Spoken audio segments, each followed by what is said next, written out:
Tukaj sem v fitnessu Gimnazije Novo mesto, z mano pa je prvi izmed treh, lahko se zgodi, da bo kmalu postal prvi izmed dveh dobrih mož, tako imenovani Miklavž. Pozdravljen.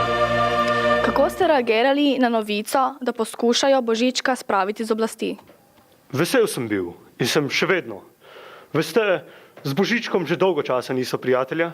Skegala sva se takoj potem, ko nam je vsem trem Coca-Cola ponudila bale denarja za sponzorstvo.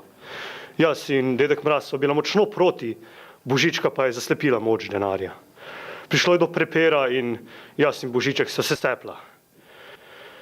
Božiček je nažalost zmagal in od takrat naprej se ne pogovarjava več.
Fitnessu.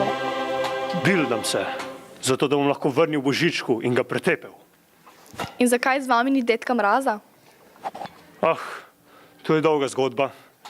Takoj, ko je Coca-Cola začela skrbeti za promocijo Božička, trije dobri možje nismo bili več enakopravni. Božiček je začel prejemati večino pisem in jaz in dedek Mraz sva ostala brez dela. Na srečo za menoj stoji katoliška cerkev in zato meni ni bilo tako težko preživeti. Dedek Mraz pa je o padcu socializma in uvedbi kapitalizma hitro začel toniti v pozabo.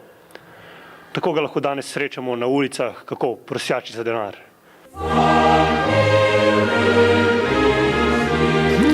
In zato krivite Božička?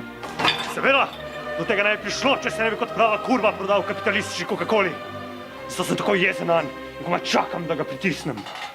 No, upam, da se vam želje uresniči.